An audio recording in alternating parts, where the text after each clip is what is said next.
ठीक है, एक बार बताओ आवाज आ रही है? हाँ आ रही है।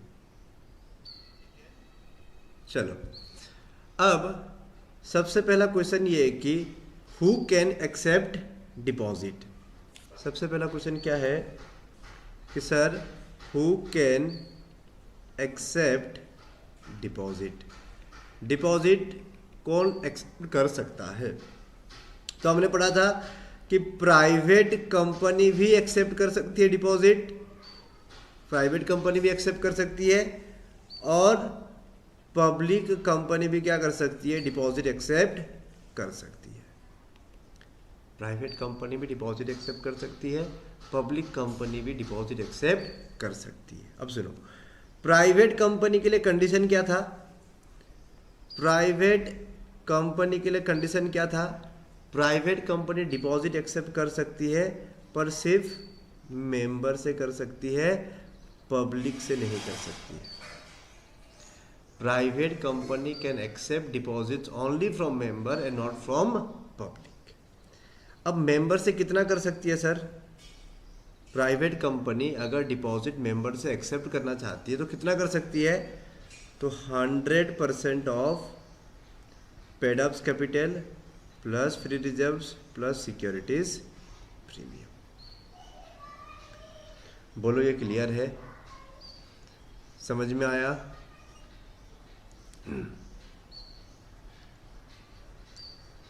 उसके बाद नेक्स्ट आओ पब्लिक कंपनी में। नेक्स्ट इस पे आओ पब्लिक कंपनी में। अब पब्लिक कंपनी को ना हमने दो पार्ट्स में कैटेगराइज किया था। पब्लिक कंपनी को हमने दो पार्ट्स में कैटेगराइज किया था। एक एलिजिबल पब्लिक कंपनी, एक कौन सा कंपनी है? एलिजिबल पब्लिक कंपनी, और दूसरा non eligible public company. Public company को हमने दो पार्ट्स में डिवाइड किया है, एक एलिजिबल पब्लिक कंपनी, दूसरा नॉन एलिजिबल पब्लिक कंपनी। अगर एलिजिबल पब्लिक कंपनी है, अगर एलिजिबल पब्लिक कंपनी है तो एलिजिबल पब्लिक कंपनी जो है मेंबर से भी डिपॉजिट एक्सेप्ट कर सकता है और पब्लिक से भी डिपॉजिट एक्सेप्ट कर सकता है। नॉन एलिजिबल पब्लिक कंपनी है, non eligible public company member से कर सकता है डिपॉजिट एक्सेप्ट, लेकिन पब्लिक से नहीं कर सकता है। फिर से बता रहा हूँ, एलिजिबल पब्लिक कंपनी है ना तो मेंबर से भी डिपॉजिट एक्सेप्ट कर सकता है, पब्लिक से भी डिपॉजिट एक्सेप्ट कर सकता है। नॉन एलिजिबल पब्लिक कंपनी है तो मेंबर से डिपॉजिट एक्सेप्ट कर सकता है लेकिन पब्लिक से डिपॉजिट एक्सेप्ट नहीं कर सकता है। ठीक है, इतना डन है?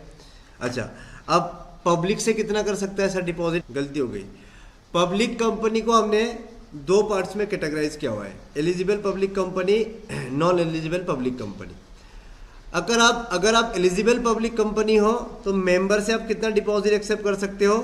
10% of paid ups capital plus free reserves plus securities premium. और पब्लिक से कितना कर सकते हो? 25% of paid ups capital plus free reserves plus securities premium. आप नॉन एलिजिबल पब्लिक कंपनी हो, आप नॉन एलिजिबल पब्लिक कंपनी हो तो नॉन एलिजिबल पब्लिक कंपनी सिर्फ मेंबर से डिपॉजिट एक्सेप्ट कर सकता है, पब्लिक से डिपॉजिट एक्सेप्ट नहीं कर सकता है। अब non eligible public company member से कितना डिपॉजिट एक्सेप्ट करेगा?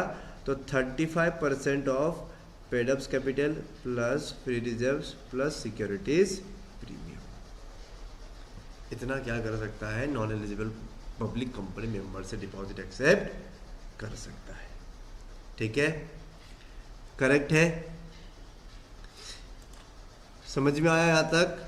एक बार कंक्लूजन में आता हूँ फटाफट से।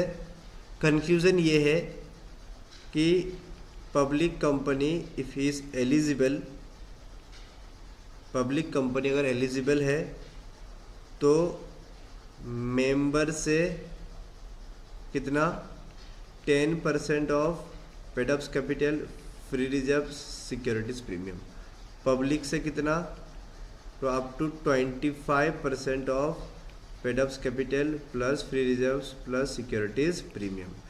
If you are in public company but non eligible public company, eligible नहीं हो आप, नॉट एलिजिबल पब्लिक कंपनी। तो पब्लिक से तो बात ही नहीं है, पब्लिक से तो आप डिपॉजिट एक्सेप्ट ही नहीं कर सकते हो। लेकिन क्या मेंबर से डिपॉजिट एक्सेप्ट कर सकते हो? Answer is yes. कितना कर सकते हो? 35% of paid up capital plus free reserves plus securities premium. ठीक है। उसमें और एक पॉइंट था, सुनो ध्यान से। उसमें ना और एक पॉइंट हमने पढ़ा था कि अगर आप स्पेसिफाइड आईएफएससी पब्लिक कंपनी हो, अगर आप specified public IFSC public company हो, सुनो ध्यान से, यहाँ पे मैं बता देता हूँ। अगर आप स्पेसिफाइड आईएफएससी पब्लिक कंपनी हो, अगर आप स्पेसिफाइड आईएफएससी पब्लिक कंपनी हो ना, तो आप मेंबर से डिपॉजिट एक्सेप्ट कर सकते हो। कितना? अगर आप स्पेसिफाइड आईएफएससी पब्लिक कंपनी हो तो आप मेंबर से डिपॉजिट एक्सेप्ट कर सकते हो। वो भी कितना? बोला है 100% of paid ups capital plus free reserves plus securities. यहां तक की कहानी समझ में आई? यहां तक की कहानी समझ में आई?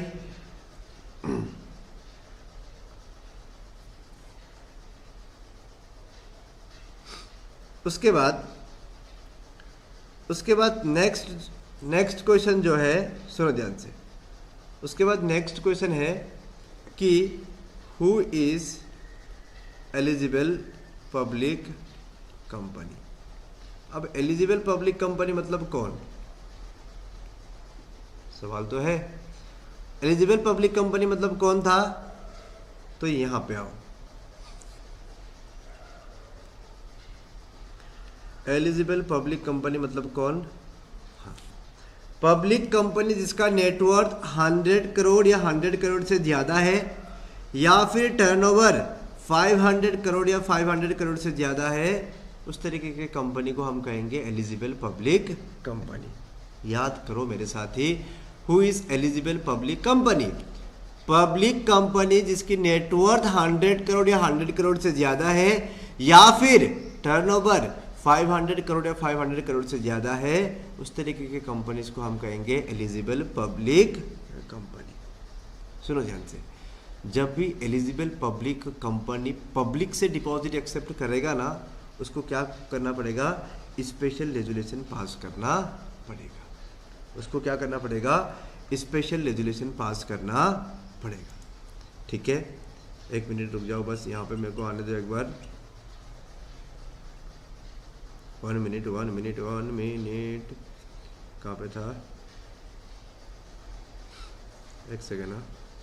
Provision regarding acceptance deposit from member, ये वाला नहीं है। डिपॉजिट्स फ्रॉम मेंबर पब्लिक पे आओ फटाफट, जल्दी जल्दी जल्दी। हाँ देखो सुनो, कंक्लूजन पे आता हूँ मैं, सीधा कंक्लूजन पे आऊँगा। Who is eligible public company? तो एलिजिबल पब्लिक कंपनी के लिए क्या पढ़ा था हमने? पब्लिक कंपनी जिसकी नेटवर्थ 100 करोड़ या 100 करोड़ से ज़्यादा, या फिर और जिसके टर्नओवर कितनी थी? 500 करोड़ या 500 करोड़ से ज़्यादा। जिसके टर्नओवर कितना? 500 करोड़ या 500 करोड़ से ज़्यादा, उस तरीके की कंपनी को हम कहेंगे एलिजिबल पब्लिक कंपनी। अब जब भी एलिजिबल पब्लिक कंपनी पब्लिक से डिपॉजिट एक्सेप्ट करेगा ना, तो उसको सबसे पहले क्या पास करना पड़ेगा? स्पेशल रेजुलेशन पास करना पड़ेगा। लेकिन सुनो ध्यान से, आपको आंसर में लिखना है, अगर आपका बोरोइंग जो है 180 सबसेक्शन 1 क्लॉज सी के लिमिट के अंदर है, अगर आपकी बोरोइंग इस लिमिट के अंदर है, तो फिर आप जब भी डिपॉजिट एक्सेप्ट करोगे ना पब्लिक से, तो फिर आप जब भी डिपॉजिट एक्सेप्ट करोगे किससे? पब्लिक से, तो आपको स्पेशल रेजुलेशन पास करने की ज़रूरत नहीं है। आप ऑर्डिनरी रेजुलेशन पास करके भी क्या कर सकते हो? डिपॉजिट एक्सेप्ट कर सकते हो। बोलो यहाँ तक क्लियर है क्या? जल्दी से।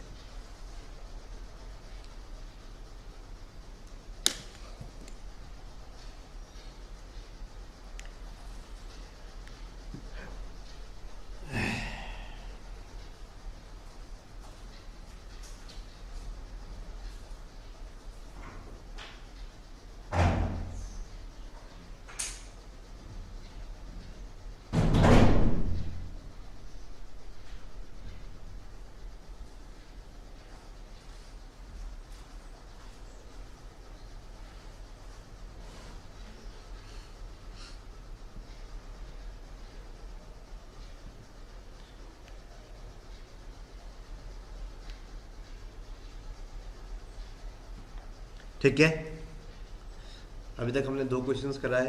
सबसे पहला क्वेश्चन ये था कि कौन से कंपनीज डिपॉजिट एक्सेप्ट कर सकते हैं। तो प्राइवेट भी कर सकता है, पब्लिक भी कर सकता है। प्राइवेट डिपॉजिट सिर्फ मेंबर से ले सकता है, पब्लिक से नहीं ले सकता है। फिर पब्लिक कंपनी के बारे में हमने पढ़ा था, एलिजिबल, नॉन एलिजिबल। फिर हमने पढ़ा कि एलिजिबल पब्लिक कंपनी मतलब कौन। उसके बाद नेक्स्ट क्वेश्चन पे आओ। नेक्स्ट क्वेश्चन ये है, अगर आप पब्लिक से डिपॉजिट एक्सेप्ट करना चाहते हो, अगर आप पब्लिक से डिपॉजिट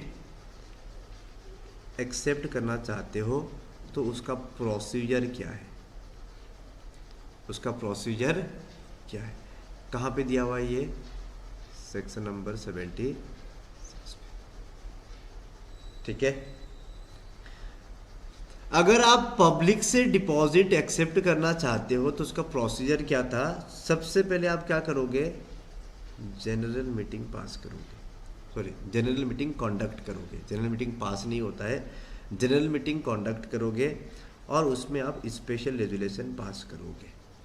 अगर आपका डिपॉजिट 180 सबसेक्शन 1 क्लॉज 6 के अंदर है तो आप स्पेशल रेजुलेशन पास नहीं करोगे, आप क्या करोगे?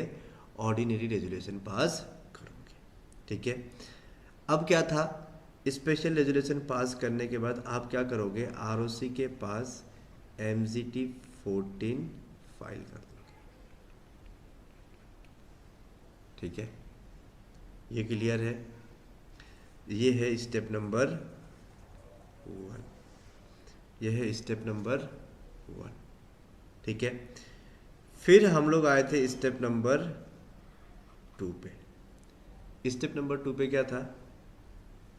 DPT 1 बनाएगा, सर्कुलर इशू करेगा ना, सर्कुलर बनाएगा कौन से फॉर्म नंबर पे? DPT 1 पे सर्कुलर बनाएगा DPT 1 में। और सबसे पहले क्या करेगा? ROC को सबमिट करेगा। कंपनी क्या करेगा? पहले ROC को सबमिट करेगा। फिर आओ स्टेप नंबर 3 पे। स्टेप नंबर 3 पे अब क्या करेगा? जो DPT 1 है, सर्कुलर जो है वो अब कंपनी एडवर्टाइज करेगा। क्या करेगा? एडवर्टाइज करेगा। अरे एडवर्टाइजमेंट देना पड़ेगा ना, पब्लिक को बताना पड़ेगा ना कि ये देखो हमारा DPT 1 है, सर्कुलर हमने इशू किया है। जिन भी व्यक्ति को डिपॉजिट देना है तो वो क्या करे? DPT 1 को पढ़े, एक बार अच्छे से रीड करे, सर्कुलर को रीड करे। फिर आप लोग क्या करो? डिपॉजिट और साथ में एप्लीकेशन मनी, एप्लीकेशन साथ में डिपॉजिट मनी कंपनी को क्या कर दो? सबमिट कर दो। ठीक है, ठीक है। DPT 1 हम क्या करेंगे? सर्कुलर DPT 1 क्या करेंगे? हम एडवर्टाइजमेंट करेंगे। अच्छा, एडवर्टाइजमेंट कितने न्यूज़पेपर में करना है? तो 2 न्यूज़पेपर में। कितने न्यूज़पेपर में? 2 न्यूज़पेपर में। एक इंग्लिश न्यूज़पेपर में, दूसरा वर्निकुलर न्यूज़पेपर में। बोलो यहाँ तक क्लियर है?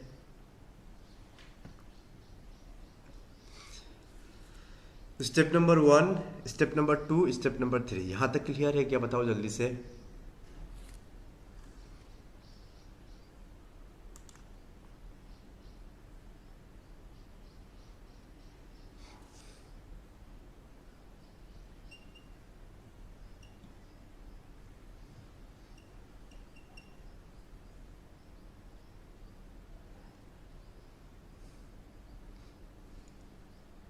ठीक है। उसके बाद क्या था, स्टेप नंबर 4 पे, स्टेप नंबर 4 पे आओ। स्टेप नंबर 4 ये था कि जो भी इंटरेस्टेड पर्सन होगा, जो भी इंटरेस्टेड पर्सन होगा वो क्या करेगा, कंपनी को एप्लीकेशन देगा प्लस डिपॉजिट मनी देगा। ठीक है, मतलब एप्लीकेशन देगा प्लस मनी, पैसा देगा। किसको देगा, कंपनी को देगा। ठीक है, फिर स्टेप नंबर 5 में क्या करेगा कंपनी, स्टेप नंबर 5 में क्या करेगा, जिस दिन कंपनी के अकाउंट में पैसा डिपॉजिट हुआ वहां से विद इन 21 डेज के अंदर, कंपनी के अकाउंट में जिस दिन पैसा डिपॉजिट हुआ वहां से 21 डेज के अंदर कंपनी डिपॉजिट रिसिप्ट इशू कर देगा। डिपॉजिट रिसिप्ट क्या कर देगा, इशू कर देगा। क्लियर है यहाँ तक, अभी तक इजी जा रहे।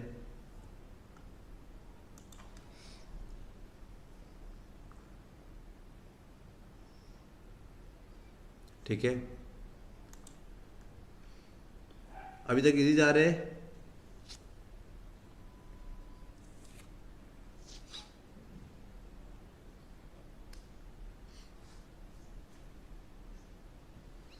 उसके बाद यहाँ पे हमारा प्रोसीजर ख़त्म हो जाता है, लेकिन उसमें आपको लिखना है कुछ इम्पोर्टेंट पॉइंट्स। कुछ इम्पोर्टेंट पॉइंट्स में क्या था कि कंपनी को क्या फाइल करना पड़ेगा, DPT 3 फाइल करना पड़ेगा। इसके बारे में थोड़ी देर में डिटेल में डिस्कस करेंगे। फिर मैंने बताया था कि कंपनी क्या करेगा, DRR बनाएगा। अच्छा, DRR में 2 चीज़ है, DRR क्रिएट भी करना है, DRR मेंटेन भी करना है, तो DRR के बारे में भी पढ़ेंगे। उसके बाद थर्ड, अगर आपने सिक्योर डिपॉजिट लिया है, अगर आपने सिक्योर डिपॉजिट एक्सेप्ट किया है, अगर आपने सिक्योर डिपॉजिट एक्सेप्ट किया है तो आपको क्या करना पड़ेगा, चार्ज क्रिएट करना पड़ेगा, चार्ज क्रिएट करना पड़ेगा।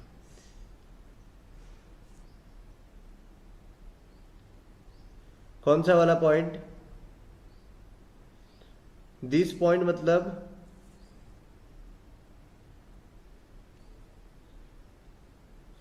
देखो, कौन सा वाला पॉइंट, DRR,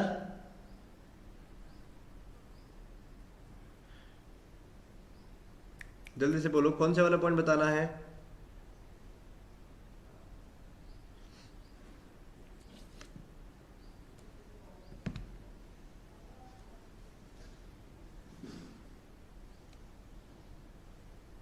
अच्छा चलो ठीक है, सुनो ध्यान से।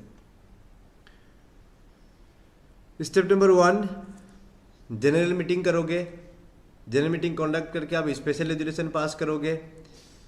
स्पेशल रेजोल्यूशन पास करोगे आप, अगर आपका डिपॉजिट टोटल बोरोइंग लिमिट के अंदर है, लिमिट के अंदर है 180 सबसेक्शन 1 क्लॉज C के लिमिट के अंदर है, तो आप स्पेशल रेजोल्यूशन पास नहीं करोगे, आप ऑर्डिनरी रेजोल्यूशन पास करके भी डिपॉजिट एक्सेप्ट कर सकते हो।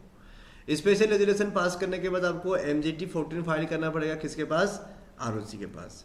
फिर स्टेप नंबर 2 में क्या था कि आप एडवर्टाइजमेंट करोगे, किसको एडवर्टाइज, एडवर्टाइज नहीं करोगे, DPT 1 जो है वो आप सबसे पहले ROC के पास सबमिट करोगे, फिर DPT 1 को आप क्या कर दोगे, एडवर्टाइज कर दोगे। एडवर्टाइजमेंट कौन से पेपर में, अच्छा कुछ इंपॉर्टेंट पॉइंट्स वाले बताना है क्या। अच्छा कुछ इंपॉर्टेंट पॉइंट्स ध्यान से सुनो। मैंने क्या कहा था कि जब भी आप कंपनी डिपॉजिट एक्सेप्ट करता है, जब भी कंपनी डिपॉजिट एक्सेप्ट करता है तो उसको क्या फाइल करना होता है, DPT 3 फाइल करना होता है। इसके बारे में डिटेल में हम बाद में पढ़ेंगे, थोड़ी देर में पढ़ रहे हैं, थोड़ी देर में हम उसको क्या करेंगे, पढ़ेंगे। ठीक है। लेकिन अभी के लिए आप इतना समझो कि DPT 3 आपको फाइल करना पड़ेगा जब भी कंपनी डिपॉजिट एक्सेप्ट करेगा। जब तक डिपॉजिट आउटस्टैंडिंग रहेगा कंपनी को DPT 3 फाइल करना पड़ेगा। कब फाइल करना पड़ेगा, टाइम लिमिट क्या है, थोड़ी देर बाद पढ़ेंगे, ठीक है। उसके बाद DRR के बारे में हमने पढ़ा था। DRR में हमने दो चीज़ पढ़ा था। DRR में हमने कितनी चीज़ पढ़ा था, दो चीज़ पढ़ा था। एक तो हमने पढ़ा था कि DRR में आपको कितना अमाउंट डिपॉजिट करना है, और दूसरा हमने पढ़ा था कि DRR में कितना अमाउंट आपको मेंटेन करके रखना है, ठीक है। ये दोनों चीज़ें हम थोड़ी देर बाद पढ़ रहे हैं। अभी सिर्फ आप इंपॉर्टेंट पॉइंट्स को नोट डाउन करो, ठीक है। कुछ इंपॉर्टेंट पॉइंट्स में सबसे पहला पॉइंट क्या था, DPT 3 है, दूसरा है DRR, ठीक है। तीसरा है कि अगर आपने सिक्योर डिपॉजिट लिया है, अगर आपने सिक्योर्ड डिपॉजिट एक्सेप्ट किया है तो आपको क्या करना पड़ेगा, चार्ज क्रिएट करना पड़ेगा। इसके बारे में भी अभी थोड़ी देर में हम डिटेल में जाएंगे। अभी मैं सिर्फ पॉइंट्स लिखवा रहा हूँ, डिटेल में भी जाना बाकी है। बोलो यहां तक क्लियर है, समझ में आ रहा है?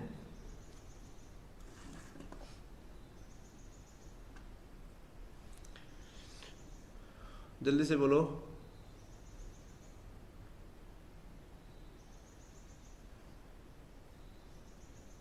ठीक है, अभी मैं डिटेल में गया नहीं हूँ, डिटेल में जाऊंगा मैं थोड़ी देर में। ये सिर्फ मैं अभी लिखवा रहा हूँ, पॉइंट्स लिखवा रहा हूँ, ठीक है। तो कुछ इंपॉर्टेंट पॉइंट्स में सबसे पहले DPT 3 आ गया। DPT 3 आपको फाइल करना पड़ेगा। फिर आपको DRR में अमाउंट डिपॉजिट भी करना पड़ेगा, DRR में अमाउंट मेंटेन भी करके रखना पड़ेगा, थोड़ी देर में जाएंगे डिस्कशन में। फिर अगर आपने सिक्योर डिपॉजिट एक्सेप्ट किया है तो आपको चार्ज क्रिएट करना पड़ेगा।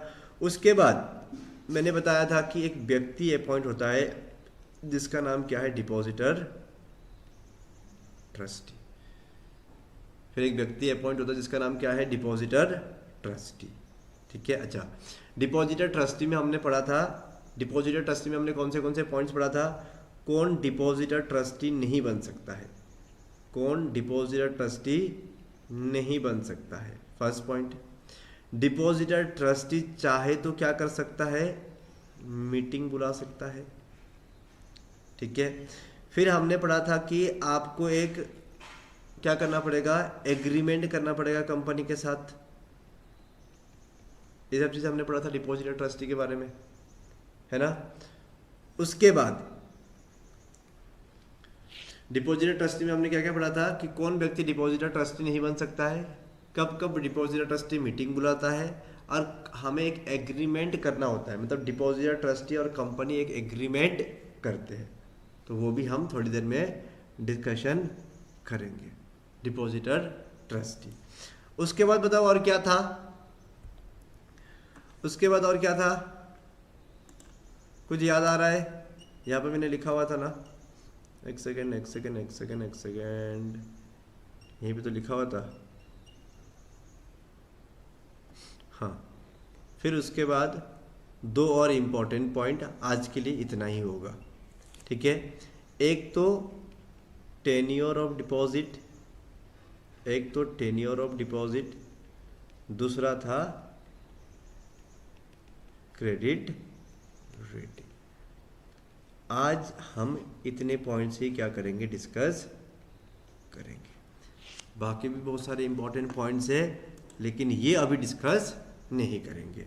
बाकी भी बहुत सारे पॉइंट्स है, like interest and brokerage rate, premature closures, बहुत सारे पॉइंट्स हैं, लेकिन अभी के लिए इतने इंपॉर्टेंट पॉइंट्स को ध्यान रखते हैं, ठीक है। यहाँ तक क्लियर है जो भी मैंने बताया?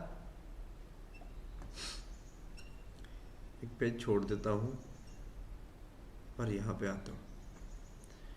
यहाँ तक क्लियर है, जल्दी से बताओ।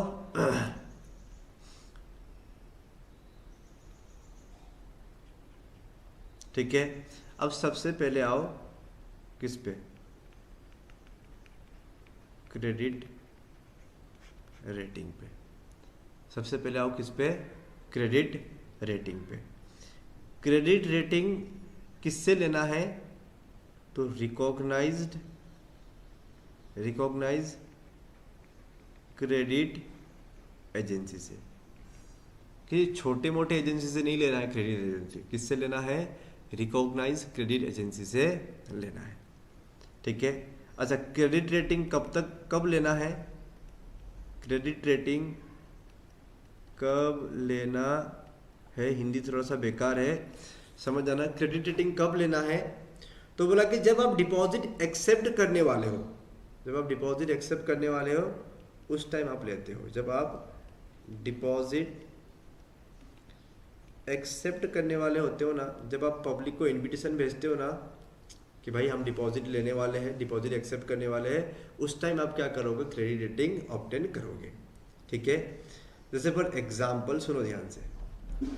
एग्जाम्पल ये था कि फाइनेंशियल ईयर 24-25, ये फाइनेंशियल ईयर 25-26, ये फाइनेंशियल ईयर 26-27, यहाँ पे आप डिपॉजिट एक्सेप्ट करने वाले हो। यहाँ पे आप क्या करने वाले हो? डिपॉजिट एक्सेप्ट करने वाले हो। तो डिपॉजिट एक्सेप्ट करने से पहले, यानी कि पब्लिक को इन्विटेशन देने से पहले आप क्या करोगे? क्रेडिट रेटिंग ऑब्टेन करोगे। अब आपका से फॉर एग्जांपल डिपॉजिट जो है ना वो मैच्योर्ड हो रहा है फाइनेंशियल ईयर 27-28 में, मतलब आप यहाँ पे डिपॉजिट को क्या कर रहे हो? रिपे कर रहे हो। ठीक है, अब जब तक आपका डिपॉजिट आउटस्टैंडिंग रहेगा, जब तक आपके डिपॉजिट आउटस्टैंडिंग रहेगा ना, तब तक आपको हर साल एवरी ईयर आपको क्या करना पड़ेगा? एवरी ईयर आपको क्या करना पड़ेगा? क्रेडिट रेटिंग लेना पड़ेगा। एवरी ईयर आपको क्या करना पड़ेगा? क्रेडिट रेटिंग लेना पड़ेगा। समझ में आया?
हाँ चलो, यहां तक क्लियर है ना? कहाँ पे था मैं? क्रेडिट रेटिंग पे था ना, क्रेडिट रेटिंग पे था। तो यहाँ पे आओ एक बार क्रेडिट रेटिंग को ध्यान से देखते हैं। क्रेडिट रेटिंग में क्या लिखा हुआ था, एक सेकेंड। आपको क्रेडिट रेटिंग लेना पड़ेगा किससे, 1 सेकेंड। आपको क्रेडिट रेटिंग किससे ऑब्टेन करना पड़ेगा? तो बोला कि क्रेडिट रेटिंग आपको ऑब्टेन करना पड़ेगा रिकॉग्नाइज क्रेडिट रेटिंग एजेंसी से, ठीक है। अच्छा, जब आप डिपॉजिट एक्सेप्ट करोगे, जिस टाइम आप डिपॉजिट एक्सेप्ट करोगे उस टाइम आपको एक क्रेडिट रेटिंग लेना है। उसके बाद जब तक आपका डिपॉजिट आउटस्टैंडिंग रहेगा, जब तक आप डिपॉजिट रीपे नहीं कर देते हो, तब तक एवरी ईयर आपको क्या करना है, क्रेडिट रेटिंग लेना है। इसका मतलब ये है कि, मतलब सुनो ध्यान से, एक बार फिर से बता रहा हूँ। जिस टाइम आपने डिपॉजिट एक्सेप्ट किया, जिस टाइम आपने डिपॉजिट एक्सेप्ट किया उस टाइम आपने क्रेडिट रेटिंग ले लिया, ठीक है। उसके बाद जब तक तुम्हारा डिपॉजिट आउटस्टैंडिंग रहेगा, एवरी ईयर आप अपने क्रेडिट रेटिंग को क्या करोगे, रिन्यू करवाओगे। एवरी ईयर आपको क्या करना पड़ेगा, क्रेडिट रेटिंग को रिन्यू करना पड़ेगा, ठीक है। समझ में आया? बोलो ये क्लियर है?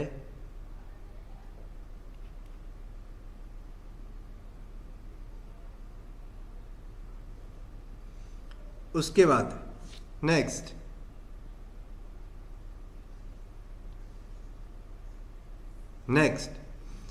जब आप क्रेडिट रेटिंग ऑब्टेन करते हो ना, तो credit rating inform the credit rating to the public at the time of invitation of deposit. जो क्रेडिट रेटिंग आपने ऑब्टेन किया है ना, उस क्रेडिट रेटिंग को जब आप पब्लिक को इन्विटेशन देते हो, जब आप DPT1 कंपनी पब्लिक को इनवाइट करते हो, DPT1 जब आप एडवर्टाइज करते हो, तो उस टाइम आपको एक क्रेडिट रेटिंग के बारे में भी बताना पड़ेगा। मतलब जो आपने क्रेडिट रेटिंग ऑब्टेन किया है वो आप किसको भी इन्फॉर्म कर दोगे, बता दोगे, पब्लिक को भी बता दोगे, ठीक है। उसके बाद था कि क्रेडिट रेटिंग जो है आपको ROC को भी बताना पड़ेगा। जब आप DPT3 फाइल करते हो ना, उस टाइम आप क्या करोगे, ROC को क्रेडिट रेटिंग के बारे में इंफॉर्मेशन दे दोगे, ठीक है। उसके बाद आपका क्रेडिट रेटिंग कितने का होना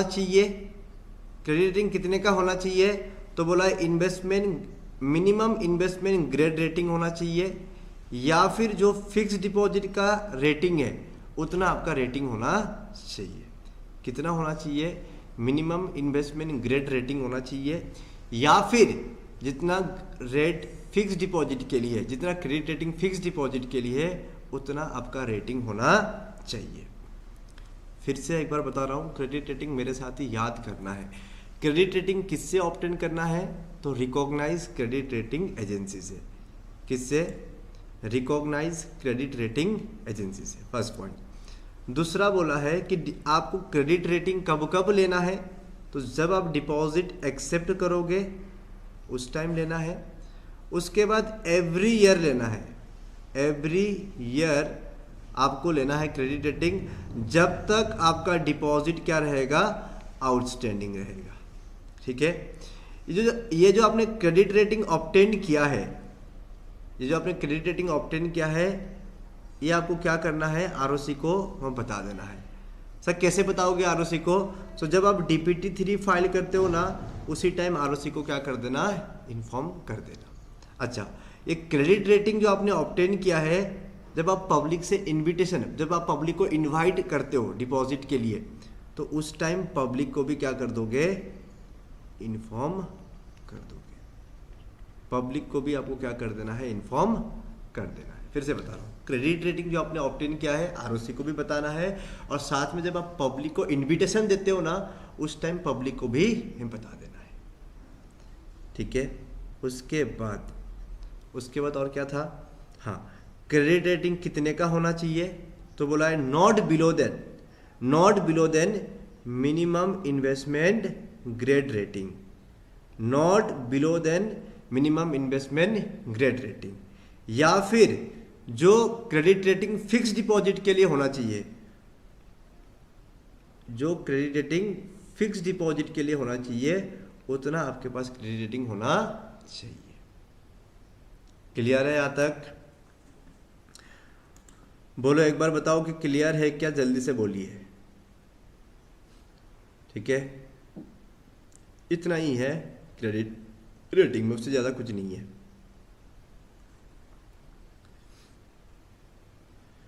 ठीक है, credit rating done. Credit rating को मैं यहाँ पे लॉक कर देता हूँ। ठीक है, क्रेडिट रेटिंग को मैं यहाँ पे डन कर देता हूँ। अब आओ नेक्स्ट आओ। नेक्स्ट ये है कि अगर आप DPT 3 और DRR को बाद में पढ़ते हैं, पहले इसको पढ़ते हैं, सिक्योर डिपॉजिट को पढ़ते हैं। अगर आपने सिक्योर डिपॉजिट एक्सेप्ट किया है, तो अगर आपने सिक्योर डिपॉजिट एक्सेप्ट किया है तो क्या पढ़ा था हम लोगों ने कि अगर आपने सिक्योर डिपॉजिट एक्सेप्ट किया है तो जिस दिन आपने डिपॉजिट एक्सेप्ट किया था वहां से 30 डेज के अंदर आपको चार्ज क्रिएट करना है। ROC को इन्फॉर्म करना नहीं बोल रहा है यहाँ पे, CAG1 फाइल नहीं करना है। जिस दिन आपने सिक्योर डिपॉजिट एक्सेप्ट किया वहां से 30 डेज के अंदर आपको चार्ज क्रिएट करना है। ठीक है, उसके बाद सिर्फ और सिर्फ टेंजिबल एसेट्स के ऊपर चार्ज क्रिएट कर सकते हो, सिर्फ और सिर्फ टेंजिबल एसेट्स के ऊपर चार्ज क्रिएट कर सकते हो, इंटेंजिबल एसेट्स के ऊपर आप चार्ज क्रिएट नहीं कर सकते। फिर से याद करवा रहा हूं मैं, डिपॉजिट जिस दिन आपने एक्सेप्ट किया वहां से 30 डेज के अंदर, अगर आपने सिक्योर डिपॉजिट लिया है ना, तो जिस दिन आपने डिपॉजिट एक्सेप्ट किया वहां से 30 डेज के अंदर आपको क्रिएट करना है चार्ज। टेंजिबल एसेट्स के ऊपर ही चार्ज क्रिएट कर सकते हो, इंटेंजिबल एसेट्स के ऊपर चार्ज क्रिएट नहीं कर सकते हो। दोनों पॉइंट डन है।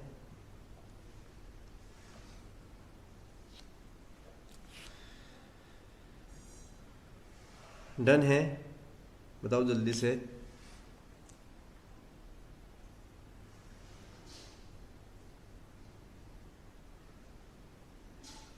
ठीक है, अब तीसरा क्वेश्चन ये है कि कितने अमाउंट के लिए आप सिक्योरिटी क्रिएट करोगे।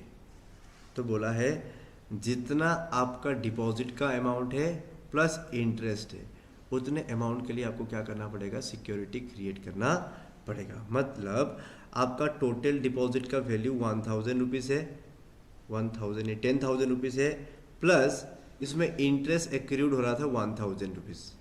तो हो क्या रहा है, 1000 रुपीज़ का इंटरेस्ट एक्रूड था और 10,000 रुपये का आपने डिपॉजिट एक्सेप्ट किया है। तो आपको क्या करना पड़ेगा, 11,000 इतने अमाउंट का आपको सिक्योरिटी क्रिएट करना पड़ेगा। इतने अमाउंट का आपको सिक्योरिटी क्रिएट करना पड़ेगा। बोलो क्लियर है, समझ में आ रहा है? एक सेकेंड रुको, हाँ 1 मिनट रुको बस।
हाँ चलो ठीक है, इस पे आता हूँ, एक बार मॉड्यूल पे आता हूँ। मॉड्यूल में क्या लिखा हुआ है देखते हैं। चलो क्या लिखा हुआ है कि बोला है कि चार्ज आप क्रिएट कर सकते हो, लेकिन सिर्फ और सिर्फ टेंजिबल एसेट्स के ऊपर कर सकते हो, इंटेंजिबल एसेट्स के ऊपर चार्ज आप क्रिएट नहीं कर सकते हो। अच्छा, प्रॉपर्टी जो है ना वो मूवेबल प्रॉपर्टी भी हो सकता है, इमूवेबल प्रॉपर्टी भी हो सकता है। प्रॉपर्टी जो है मूवेबल प्रॉपर्टी भी हो सकता है, मूवेबल प्रॉपर्टी भी हो सकता है, इमूवेबल प्रॉपर्टी भी हो सकता है, ठीक है। लेकिन ध्यान देना है कि आप इंटेंजिबल एसेट्स के ऊपर चार्ज क्रिएट नहीं कर सकते हो। फिर उसके बाद बोला कि sir total value of security कितना होगा, टोटल वैल्यू ऑफ सिक्योरिटी कितना होगा, तो बोला कि जितना आपका डिपॉजिट का अमाउंट है, जितना आपका डिपॉजिट का अमाउंट है प्लस इंटरेस्ट जितना आप पे करने वाले हो उतने अमाउंट का आपको क्या करना है, सिक्योरिटी क्रिएट करना है, उतने अमाउंट का आपको सिक्योरिटी क्रिएट करना है। सर अब सुनो ध्यान से, सर हमने ना 10,000 रुपये का डिपॉजिट लिया है और हमने बोला कि ये जो है हमारा प्रॉपर्टी जो है वो 10,000 रुपये का प्रॉपर्टी है। फॉर एग्जांपल हम कह रहे हैं कि प्रॉपर्टी 10,000 रुपये का प्रॉपर्टी है और इस एसेट के ऊपर हम चार्ज क्रिएट करने वाले हैं। तो ये वैल्यूएशन कौन करके देगा कि ये प्रॉपर्टी 10,000 रुपये का है। से फॉर एग्जांपल एक कंपनी है, कंपनी के पास एक प्रॉपर्टी है, कंपनी है, कंपनी के पास एक प्रॉपर्टी है, ठीक है। अब कंपनी 10,000 रुपये का डिपॉजिट एक्सेप्ट कर रहा है।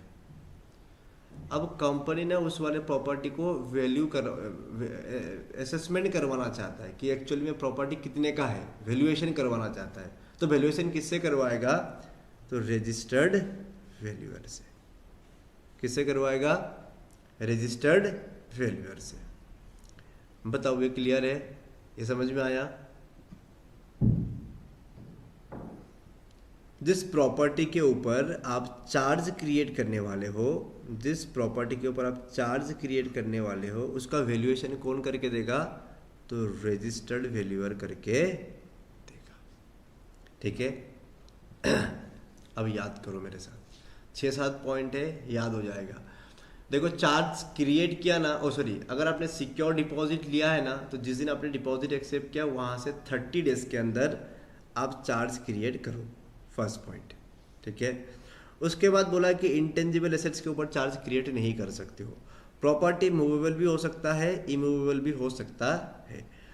अच्छा कितने अमाउंट के लिए आपको चार्ज क्रिएट करना है, तो बोला है कि जितना आपने डिपॉजिट एक्सेप्ट किया है प्लस इंटरेस्ट उतने अमाउंट के लिए आपको चार्ज क्रिएट करना पड़ेगा, ठीक है। उसके बाद ये जो आप एसेट जो है जिसके ऊपर आप चार्ज क्रिएट करने वाले हो उसका वैल्यूएशन कौन करके देगा, तो रजिस्टर्ड वैल्यूअर करके देगा। बोलो सारे पॉइंट्स डन है। अच्छा उसमें और एक पॉइंट था, चार्ज आप किसके फेवर में क्रिएट करोगे, तो deposit holder, the charge shall be created in favour of the deposit holder in accordance with the prescribed rules. समझ में आ रहा है कि नहीं आ रहा है, बताओ।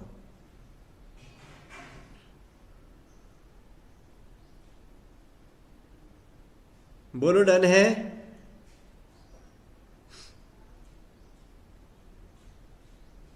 Yes sir, yes sir, yes sir, yes sir बोलोगे ना, मेरे को कंफ्यूजन होगा कि आप कौन से वाले में यस सर बोल रहे हो। थोड़ा सा लैंग्वेज चेंज करो ना, कभी हाँ बोलो, कभी यस बोलो, कभी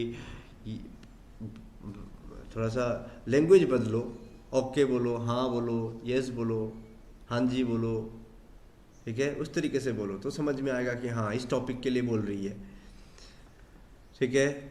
तो ये वाला टॉपिक भी हमारा कंप्लीट हो जाता है। ये कौन सा टॉपिक था, चार्ज क्रिएट वाला टॉपिक था। उसके बाद आओ डीपीटी 3 में और डीआरआर में, डीपीटी 3 में और डीआरआर में।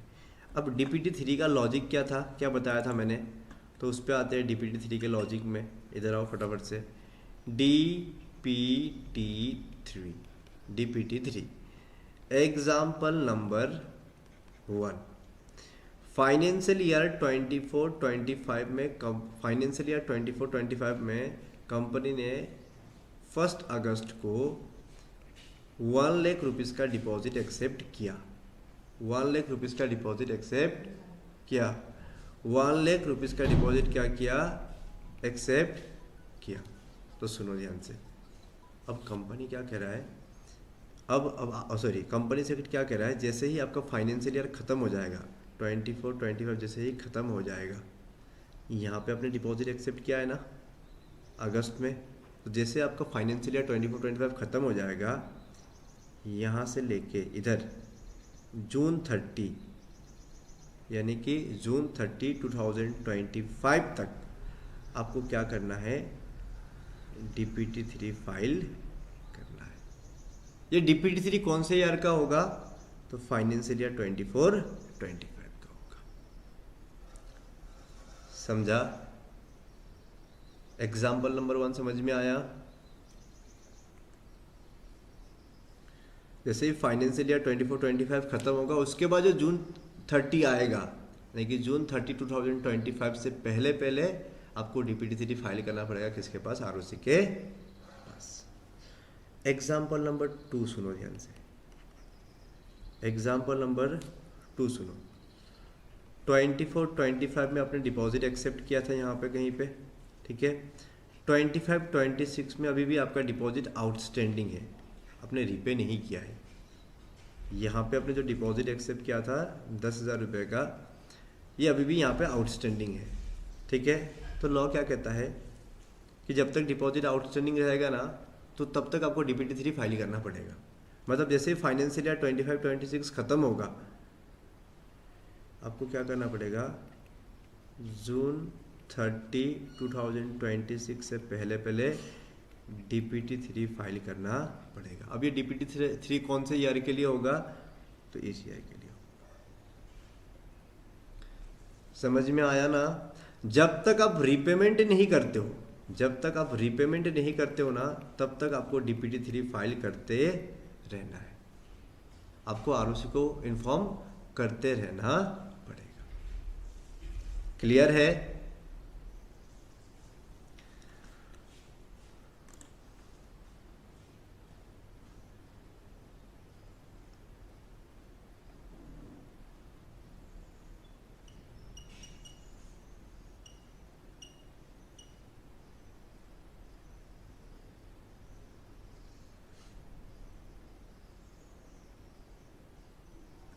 रीड करो इसको एक बार।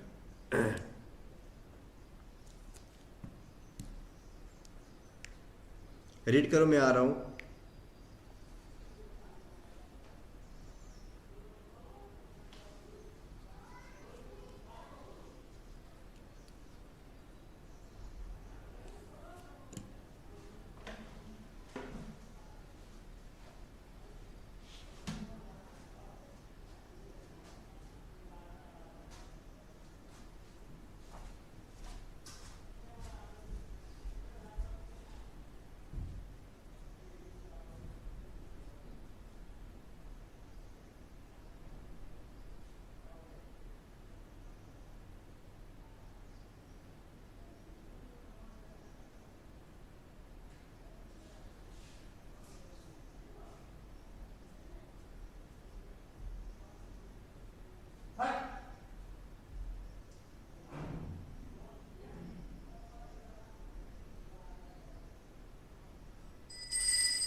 सुनो, यहाँ पे ना मैं और एक चीज़ ऐड कर देता हूँ बस। यहाँ पे मेरे को और एक चीज़ ऐड करना है बस। ये वाला जो DPT3 हम फाइल करेंगे ना, ये वाला जो DPT3 हम फाइल करेंगे, ये ऑडिटेड रहेगा, ठीक है। बस मैं इतना बोलना भूल गया था। जो भी DPT3 हम फाइल करेंगे ROC के पास, वो ऑडिटेड DPT3 रहेगा। ये जो DPT3 फाइल करेंगे ना, ये कैसा रहेगा, ऑडिटेड वाला रहेगा, ठीक है। चलो, यहाँ पे अपना DPT 3 भी खत्म होता है। अब नेक्स्ट क्वेश्चन है, सुनो ध्यान से। नेक्स्ट हमारा जो क्वेश्चन है वो DRR से रिलेटेड है, DRR से रिलेटेड है। एक बार मॉड्यूल देखते हैं, मॉड्यूल में क्या लिखा हुआ है, फिर हम यहाँ पे आएंगे। DRR DRR DRR DRR RR ये लिखा हुआ है डिपॉजिट रिपेमेंट रिजर्व। क्या लिखा हुआ है?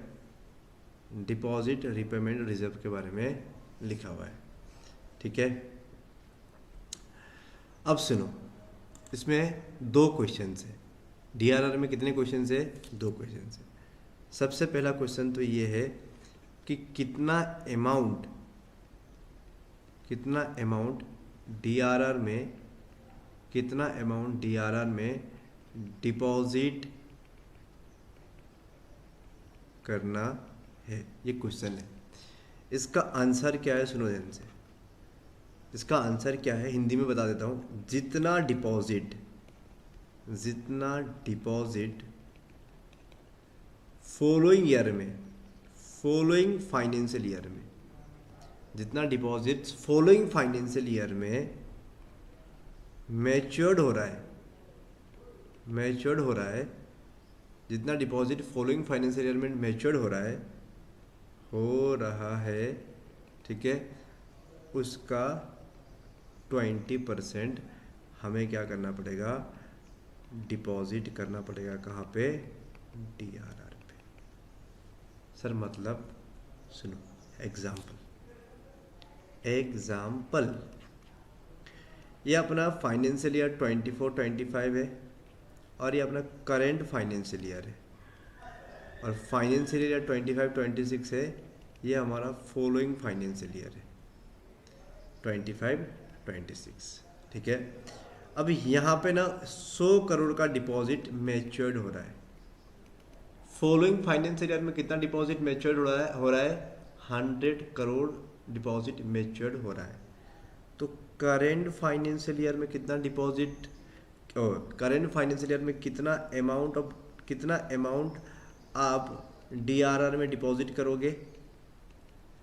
कितना अमाउंट आप DRR में डिपॉजिट करोगे?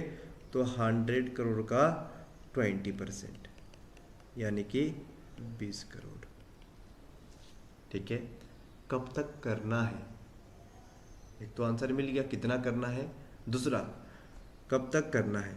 तो कब तक करना है?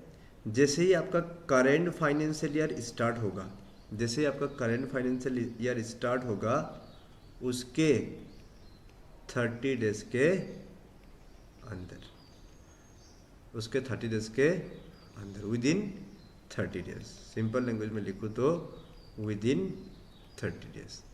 जैसे ही आपका करेंट फाइनेंशियल ईयर स्टार्ट होगा, मतलब जैसे ही आपका फाइनेंशियल ईयर 24-25 स्टार्ट होगा, जैसे ही आपका फाइनेंशियल ईयर 24-25 स्टार्ट होगा, जैसे यहाँ पे 1 अप्रैल 2024 में आपका फाइनेंशियल ईयर स्टार्ट होगा, यहाँ से लेकर 30 डेज के अंदर, मतलब 30 अप्रैल 2024 तक आपको क्या करना है? अमाउंट 20 करोड़ अमाउंट DRR में डिपॉजिट कर देना है। बोलो समझ में आया क्या? ठीक है। फाइनेंशियल ईयर 24-25, 25-26 में 100 करोड़ डिपॉजिट मैच्योर हो रहा है। तो कितना अमाउंट डिपॉजिट करना है? तो जितना फॉलोइंग ईयर में मैच्योर हो रहा है उसका 20%, मतलब 20 करोड़ हमें क्या करना पड़ेगा? DRR में डिपॉजिट करना पड़ेगा। कब तक करना पड़ेगा? तो जैसे ही आपका करेंट फाइनेंशियल ईयर स्टार्ट हो रहा है, फॉलोइंग फाइनेंशियल ईयर नहीं बोला है, जैसे आपका करेंट फाइनेंशियल ईयर स्टार्ट हो रहा है, आज फाइनेंशियल ईयर स्टार्ट हो रहा है ना, करेंट फाइनेंशियल ईयर पे हो, जैसे आपका करेंट फाइनेंशियल ईयर स्टार्ट हो रहा है उसके 30 डेज के अंदर, उसके 30 डेज के अंदर, ठीक है। यही लिखा हुआ है ना, A company is required to deposit on or before 30 April of each year at least 20% of the amount of deposit maturing during the following financial year. Sir इस अमाउंट को कहाँ पे रखोगे? तो आपको शेड्यूल बैंक पे रखना है, अलग से बैंक अकाउंट बनाना है और उसमें आपको पैसा डिपॉजिट कर देना है। जो पैसा है डिपॉजिट रिपेमेंट रिजर्व में जो हम पैसा डिपॉजिट करने वाले हैं उस पैसे को हम कहाँ पे रखेंगे, तो उसके लिए हमें सेपरेट बैंक अकाउंट बनाना पड़ेगा और उस सेपरेट बैंक अकाउंट में क्या कर देंगे, पैसे को रख देंगे।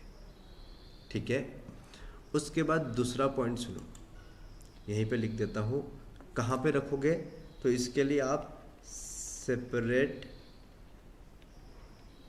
बैंक अकाउंट बनाओगे। किसके पास जाके बनाना है, शेड्यूल्ड बैंक के पास जाके बनाना है। ठीक है, उसके बाद नेक्स्ट क्वेश्चन ये है कि डीआरआर में कितना पैसा मेंटेन होना चाहिए। दोनों क्वेश्चन आ सकता है और ध्यान देना एग्जाम क्या पूछा हुआ है, डीआरआर क्रिएट कितना करना है या डीआरआर मेंटेन कितना करना है। डीआरआर कितना मेंटेन करना है, सुनो ध्यान से। लॉ कहता है कि फाइनेंशियल ईयर तुम्हारा 24-25 है और ये फाइनेंशियल ईयर 25-26 है। ये तुम्हारा करंट फाइनेंशियल ईयर है, ये तुम्हारा फॉलोइंग फाइनेंशियल ईयर है। Example number 2, current financial year पे ना से for example 50 crore deposit matured हो रहा है। 50 करोड़ डिपॉजिट क्या हो रहा है, मेच्योर्ड हो रहा है। तो लॉ कहता है कि डीआरआर में पैसा कितना मेंटेन करोगे, तो जितना अमाउंट करंट फाइनेंशियल ईयर में मेच्योर्ड हो रहा है उसका 20%, यानी 50 करोड़ का 20%, दैट इज 10 करोड़ अमाउंट आपको डीआरआर पे मेंटेन करके रखना पड़ेगा। क्लियर है, बोलो दोनों डन है।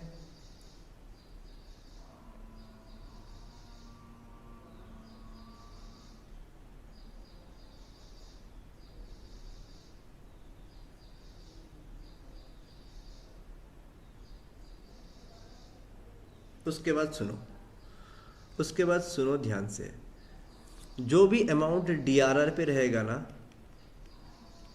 डीआरआर पे जो भी अमाउंट रहेगा, this amount can be utilise only for the purpose of repayment of deposit. यहाँ पे जो भी अमाउंट होगा डीआरआर में, जितना भी अमाउंट होगा उस अमाउंट को आप सिर्फ डिपॉजिट को रिपेमेंट करने में यूटिलाइज करोगे, बाकी किसी काम में यूटिलाइज नहीं करोगे। यहाँ पर डीआरआर भी खत्म हो जाता है, यहाँ पे डीआरआर भी खत्म हो जाता है। बताओ यहाँ तक इजी लग रहा है, कोनो दिक्कत? DPT 3 done, DRR done, secure deposit हमने क्लियर कर लिया, उसके बाद हमने क्रेडिट रेटिंग भी क्लियर कर लिया। नो सर, नो क्या?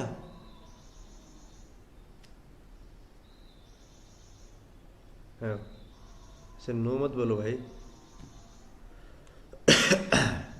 उसके बाद आओ टेन्योर ऑफ डिपॉजिट, उसके बाद नेक्स्ट आओ टेन्योर ऑफ डिपॉजिट पे। नेक्स्ट है टेन्योर ऑफ डिपॉजिट। नेक्स्ट जो है ना वो क्या है, टेन्योर ऑफ डिपॉजिट। क्या पढ़ाया था मैंने? 3 चीज़ बताया था, अगर याद है। देखो डिपॉजिट जो है ना cannot be repaid, one second, deposit cannot be repayable on demand। बताओ डिपॉजिट क्या डिमांड में रिपे कर सकते हैं क्या? Answer is no. ठीक है, जब तक मेच्योरिटी नहीं आएगी तब तक आप डिपॉजिट का पैसा वापस नहीं मांग सकते हो। ठीक है, पेबल ऑन डिमांड का मतलब क्या है? जैसे फॉर एग्जांपल चेक है, चेक मैंने बनाया और मैंने नंदिनी को दे दिया। अब नंदिनी बैंक पे जाएगी, चेक दिखाएगी, बैंक को क्या करना पड़ेगा? पैसा देना पड़ेगा। That is known as payable on demand. तो डिपॉजिट कैसे, इसमें ऐसा नहीं है कि आपने कंपनी को पैसे दे दिया और आप कल जाके बोल रहे हो कि मेरा पैसा वापस करो, ऐसा नहीं होता है। जब तक मेच्योरिटी नहीं आएगी तब तक आप पैसा नहीं मांग सकते हो, ठीक है। Deposits cannot be repayable on demand. उसके बाद डिपॉजिट्स का मिनिमम टेन्योर कितना होगा? मिनिमम टेन्योर कितना होगा बताओ? 6 मंथ। और मैक्सिमम 36 मंथ। सुनो ध्यान से, मैं एग्जाम्पल बता रहा हूँ, 3-4 एग्जाम्पल दूंगा। एग्जाम्पल नंबर 1, ठीक है। एबीसी कंपनी 4 मंथ्स के लिए डिपॉजिट लेना चाहता है, ले सकता है क्या? एबीसी कंपनी 4 मंथ्स के लिए डिपॉजिट लेना चाहता है, ले सकता है क्या? अरे आंसर नो है ना। कम से कम आपको 6 मंथ के लिए डिपॉजिट एक्सेप्ट करना पड़ेगा। कम से कम डिपॉजिट अगर आपको लेना है तो 6 मंथ्स के लिए आपको लेना पड़ेगा, ठीक है। क्वेश्चन नंबर 2, XYZ कंपनी है जो 37 मंथ्स के लिए डिपॉजिट लेना चाहता है, ले सकता है क्या?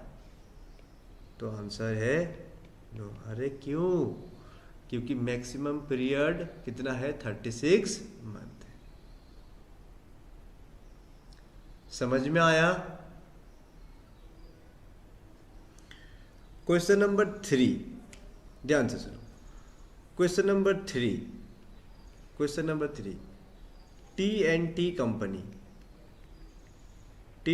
Company wants to accept deposits for a period of 24 months। क्या एक्सेप्ट कर सकता है? Answer yes. Point number 4, example number 4, TST company 7 months के लिए डिपॉजिट एक्सेप्ट करना चाहता है, कर सकता है क्या? आंसर इज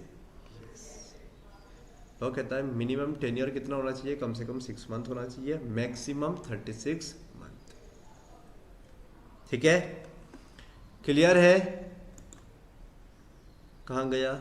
मॉड्यूल से रीड करते हैं एक बार।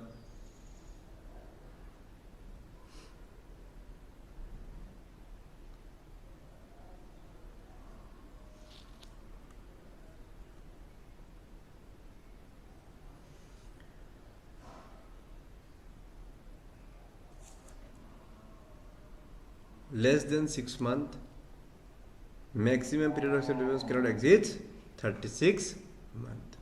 मतलब आप 6 मंथ के लिए डिपॉजिट एक्सेप्ट कर सकते हो, यस। 36 मंथ के लिए कर सकते हो, यस। 36 मंथ से ज़्यादा पीरियड के लिए कर सकते हो, आंसर इज नो। 6 मंथ से लेस पीरियड के लिए कर सकते हो, आंसर इज 6 मंथ के लिए कर सकते हो, 6 मंथ के लिए कर सकते हो, 36 मंथ के लिए कर सकते हो, ठीक है। इतना आपको ध्यान देना है। अच्छा, लेकिन अगर आपको शॉर्ट टर्म रिक्वायरमेंट के लिए फंड चाहिए, मतलब शॉर्ट टर्म रिक्वायरमेंट के लिए आपको पैसा चाहिए और आप डिपॉजिट लेना चाहते हो, तो लॉ कहता है यहाँ पे आप क्या कर सकते हो? लेस देन 6 मंथ के लिए भी डिपॉजिट ले सकते, ठीक है। नॉर्मली आपको 6 महीने के लिए डिपॉजिट लेना होता है, लेकिन अगर आप शॉर्ट टर्म रिक्वायरमेंट के लिए डिपॉजिट लेना चाहते हो तो लेस देन 6 मंथ्स के लिए भी आप डिपॉजिट ले सकते हो, ठीक है। जैसे फॉर एग्जांपल, अगर आपको शॉर्ट टर्म रिक्वायरमेंट के लिए डिपॉजिट चाहिए तो आप 5 मंथ्स के लिए डिपॉजिट लेना चाहते हो, ले सकते हो क्या? Answer is yes. लेकिन इसमें भी एक लिमिट है, कंडीशन ये है कि सुनो, यहाँ पे बता देता हूँ। अगर आपको शॉर्ट टर्म रिक्वायरमेंट के लिए डिपॉजिट चाहिए, शॉर्ट टर्म रिक्वायरमेंट के लिए क्या चाहिए? डिपॉजिट चाहिए, तो आप लेस देन 6 मंथ के लिए डिपॉजिट ले सकते हो क्या? तो आंसर इज यस। लेकिन यहाँ पे भी मिनिमम पीरियड जो होगा वो कम से कम 3 मंथ्स रहेगा। यहाँ पर भी मिनिमम पीरियड कितना रहेगा? 3 मंथ्स रहेगा, ठीक है। मतलब अगर आपको शॉर्ट टर्म रिक्वायरमेंट के लिए पैसा चाहिए ना, तो कम से कम आपको 3 मंथ्स के लिए तो लेना ही पड़ेगा। और मैक्सिमम क्या है, तो बोला है मैक्सिमम आपको बोला है कि 6 महीने तक आप ले सकते हो, लेस देन 6 मंथ तक आप डिपॉजिट एक्सेप्ट कर सकते हो। ठीक है, यहाँ पे आपको ध्यान रखना है कि मिनिमम पीरियड क्या है, 3 मंथ्स। 3 मंथ्स के लिए तो आपको डिपॉजिट लेना ही पड़ेगा। ठीक है, जैसे फॉर एग्जाम्पल नंबर 1, आप डिपॉजिट लेना चाहते हो शॉर्ट टर्म रिक्वायरमेंट के लिए, और वो 2 मंथ्स के लिए लेना चाहते हो, 2 मंथ्स के लिए लेना चाहते हो, ले सकते हो क्या? अरे आंसर इज नो, क्योंकि मिनिमम पीरियड कितना है, 3 मंथ्स है। अच्छा, आपको 3 मंथ्स के लिए चाहिए डिपॉजिट शॉर्ट टर्म रिक्वायरमेंट के लिए, ले सकते हो क्या? Answer is yes. क्लियर है, समझ में आया?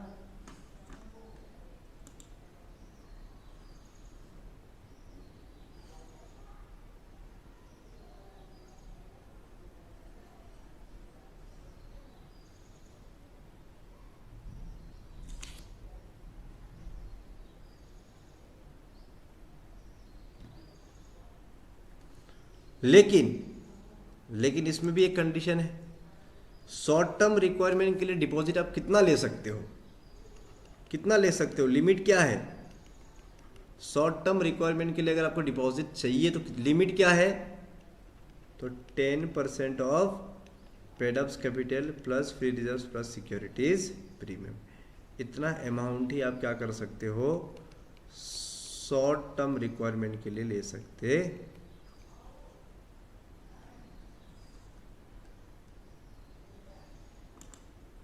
ठीक है,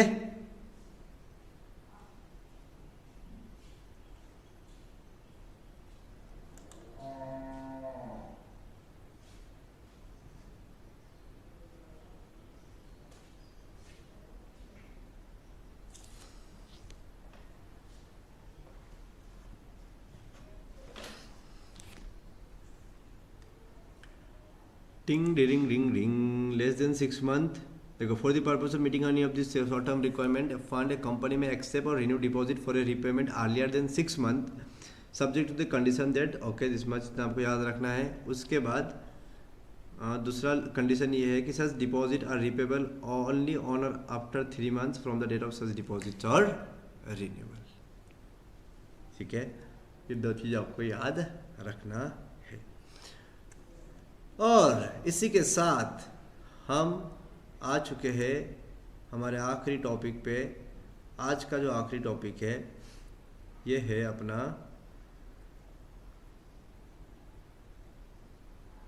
कहाँ गया,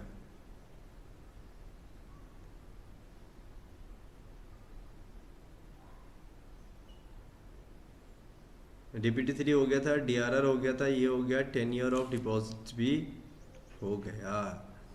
अब उसके बाद नेक्स्ट है डिपॉजिटर ट्रस्टी के बारे में। डिपॉजिट ट्रस्टी के बारे में आओ, डिपॉजिट ट्रस्टी के बारे में आते हैं यहाँ पे फटाफट से।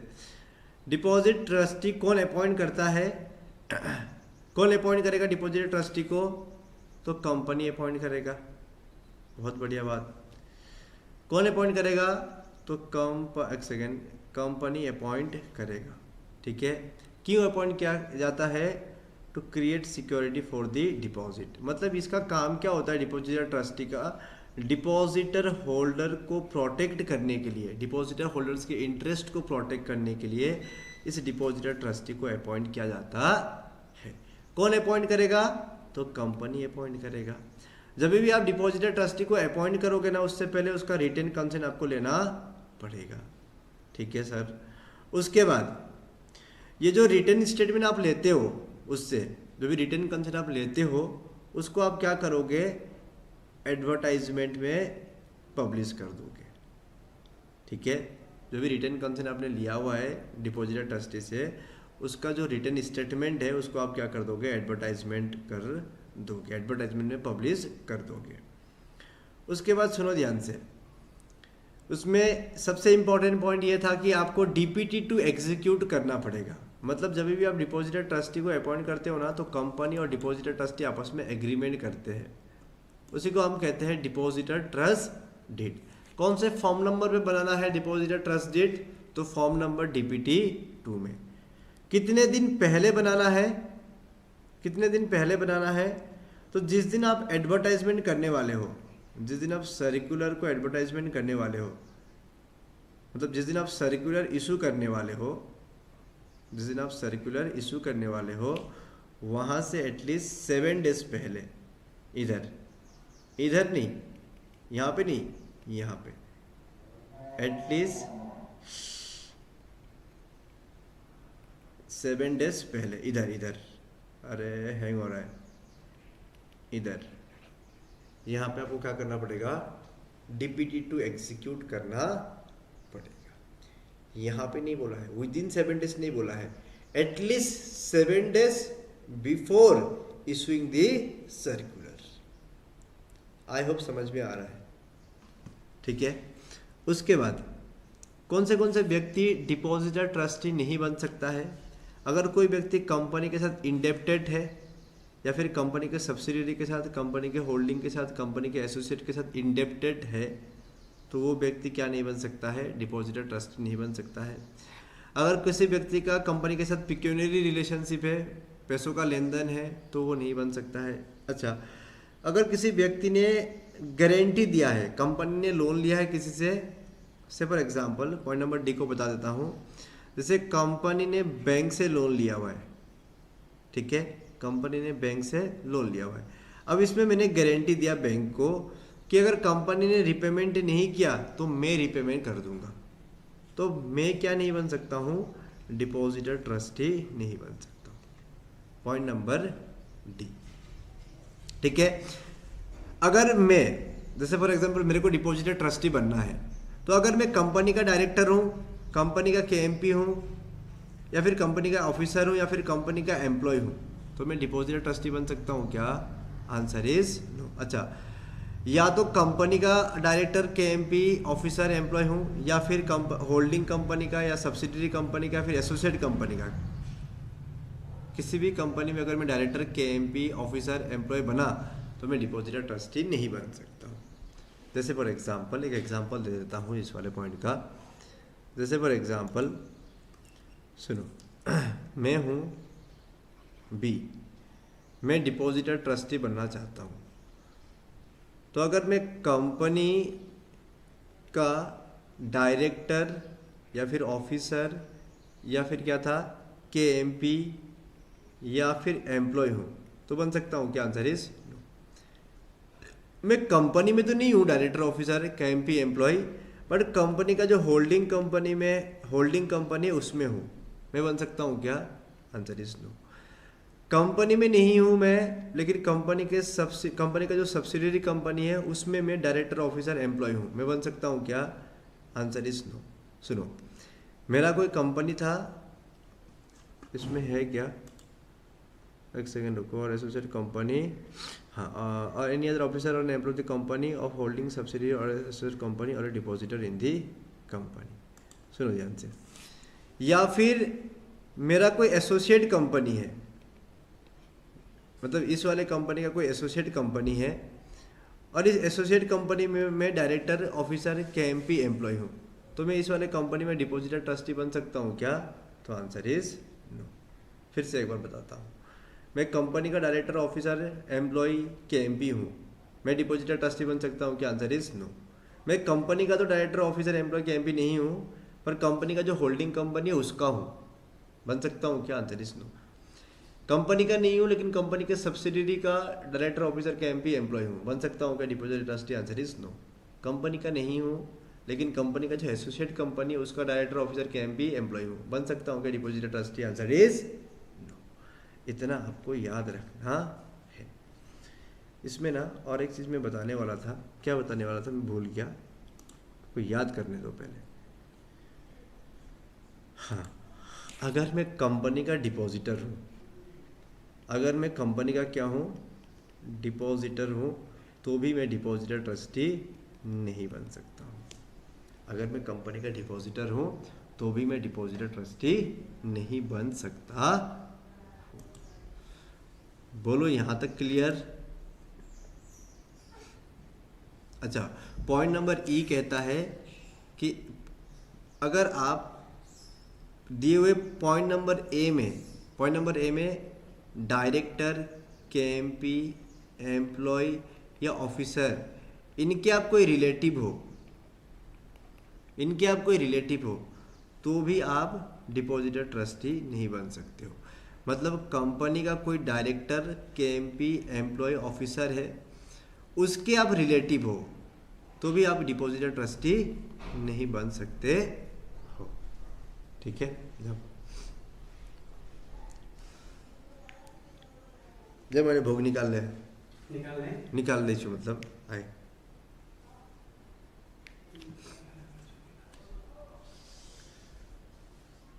अच्छा, एक बार आपने डिपॉजिटर को अपॉइंट कर लिया, सुनो ध्यान से, एक बार आपने डिपॉजिटर को अपॉइंट कर दिया, अब डिपॉजिटर को सॉरी डिपॉजिटर ट्रस्टी को आपने अपॉइंट कर लिया।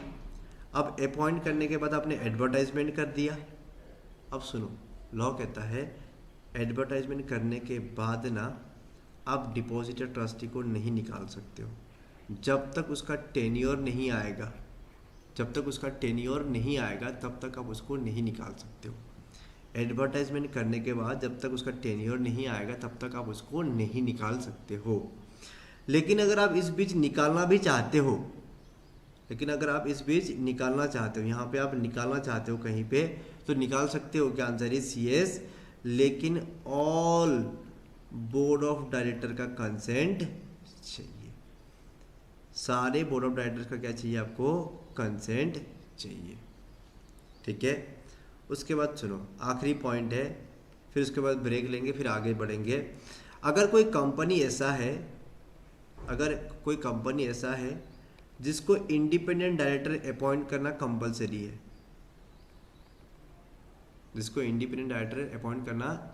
है, तो ये वाला जो बोर्ड मीटिंग होगा ना यहाँ पे, इस वाले बोर्ड मीटिंग में कम से कम एक इंडिपेंडेंट डायरेक्टर का प्रेजेंट होना जरूरी है। ठीक है, अभी ब्रेक लेंगे, फिर बाद में फिर से देखते हैं, बाद में फिर से मैं आपको कॉल करूंगा, फिर टाइम होगा तो फिर पढ़ा दूंगा। ठीक है, रिवीजन ही करना है। डिपॉजिट, डिविडेंड और जो प्रॉस्पेक्टस में बचा हुआ है चैप्टर्स, ये सब हम रिवीजन ही करेंगे। ठीक है, बोलो ये क्लियर है? ट्रस्टी को अगर आप रिमूव करना चाहते हो तो कंडीशन क्या है? If you want to remove depositor trustee को अगर आप रिमूव करना चाहते हो तो आपको बोर्ड ऑफ डायरेक्टर का मीटिंग पास करना पड़ेगा और उसमें ऑल डायरेक्टर का कंसेंट लेना पड़ेगा। अगर आप ऐसे कंपनी हो जिसको इंडिपेंडेंट डायरेक्टर अपॉइंट करना कंपलसरी है, तो ऐसे सिचुएशन पे यहाँ पे जो बोर्ड मीटिंग होगा, यहाँ पे जो आप बोर्ड मीटिंग कंडक्ट कर रहे हो, यहाँ पे कम से कम एक इंडिपेंडेंट डायरेक्टर का होना जरूरी है। क्लियर है? समझ में आ रहा है ना?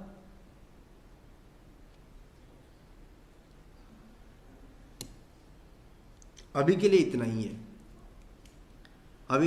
ही है, उसको रिवाइज कर लेना, और इसका लिंक जो रहेगा वो मैं एक प्लेलिस्ट बनाऊंगा और दे दूंगा। ठीक है, चलो अभी के लिए डन। इसको जितना है रिवाइज कर लो, फिर जब भी क्लास करना होगा मैं आपको कॉल करूंगा, कॉल उठा लेना, फिर क्लास स्टार्ट करेंगे।